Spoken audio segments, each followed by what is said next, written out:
Assalamu alaikum, peace be with you. Hello, I'm your brother in faith, Shabir Ally, and today I bring you another book review, and this is the last in the series of the 30 reviews we've been doing. And I started out with reviewing the Quran as my favorite book, and now as we come to the end of the series, I'm going to review a book that is focused heavily on the Quran. So we started with the Quran, we're going to end up with the Quran, and that's appropriate because the month of Ramadan is the month of the Quran. So this book is entitled The Islam Guide, an insight into the faith, history, and civilization. It is produced by Exhibition Islam, that produces a number of very important illustrated books that could be used.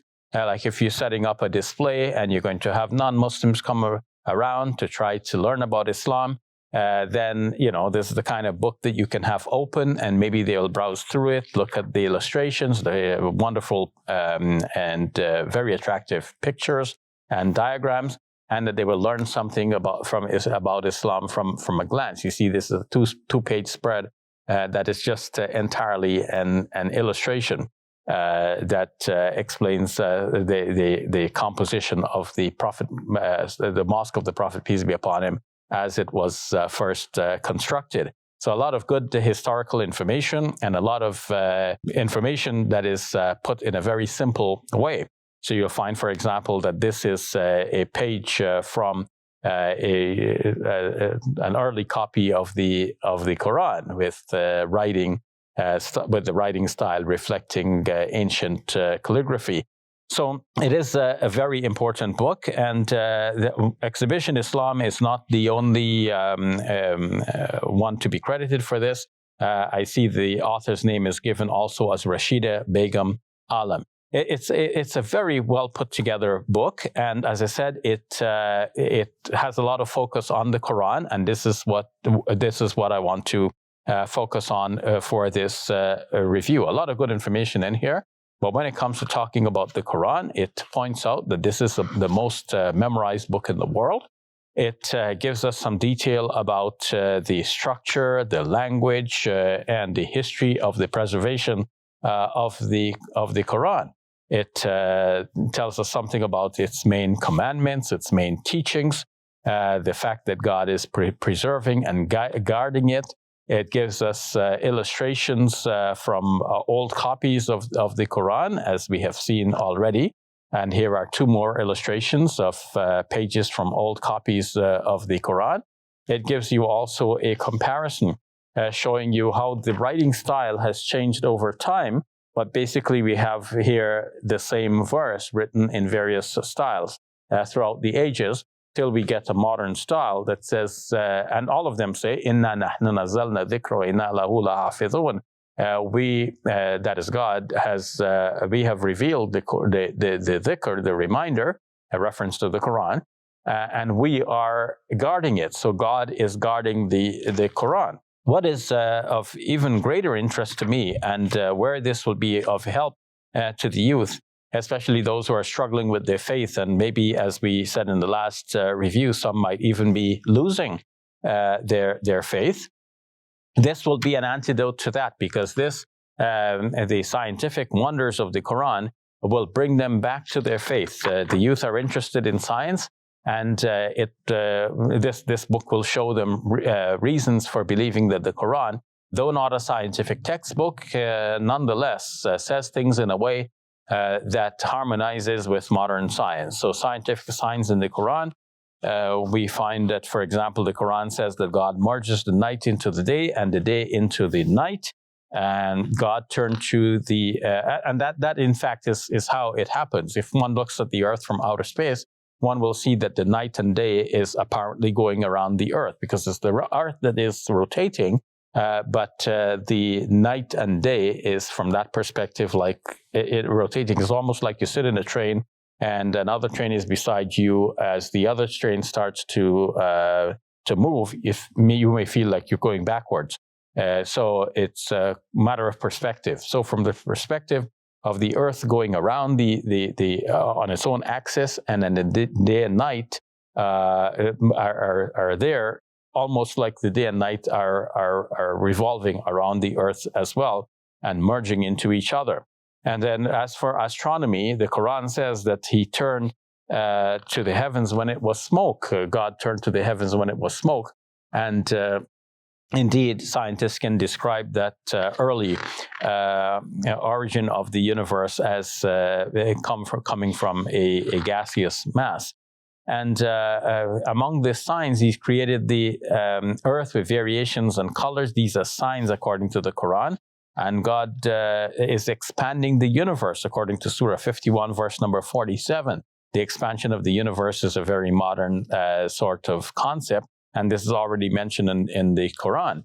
And the sun is running towards its settled place. Today, it has been estimated that the sun is moving to what is called the solar apex, because the Milky Way galaxy is itself moving.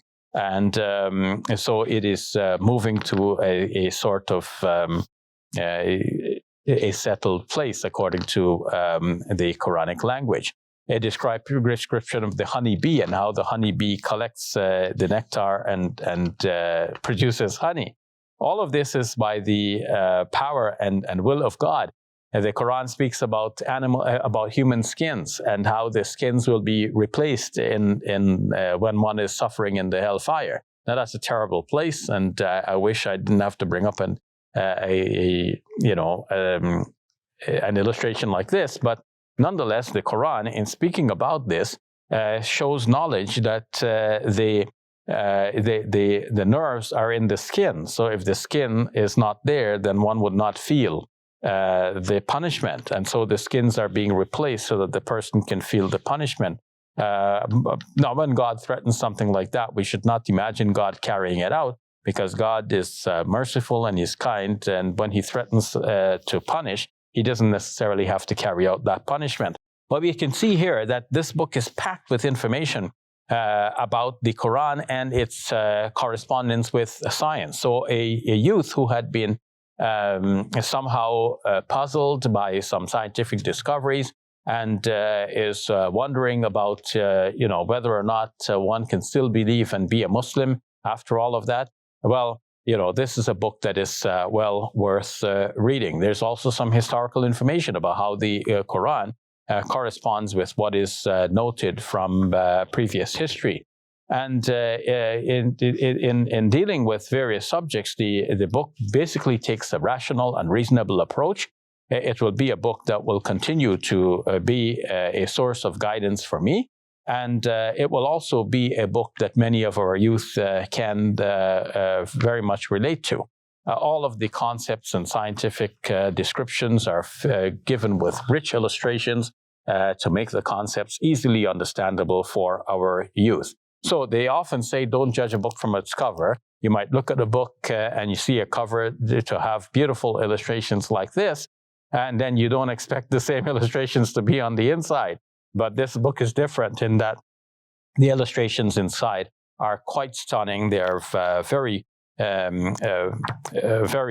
rich photographs in it, and very detailed illustrations that break down complex topics into simple form.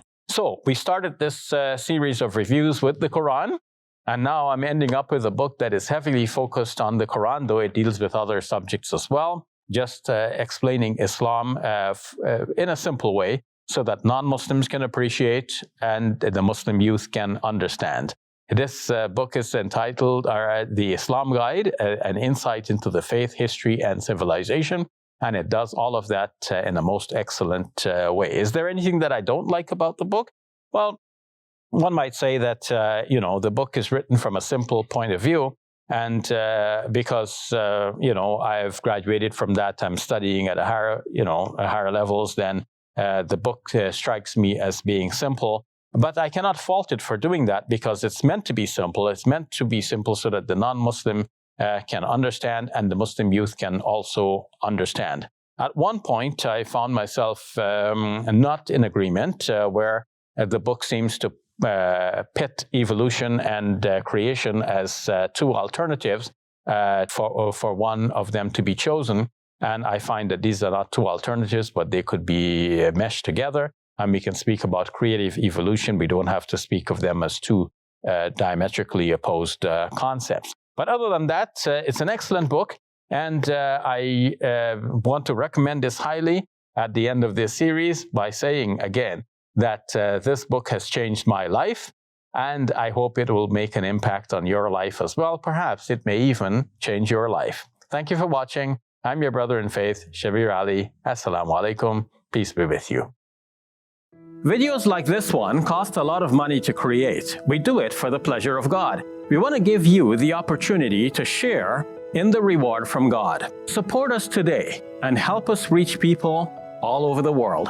Visit QuranSpeaks.com and click Donate. Remember, your donation is zakat eligible and tax deductible.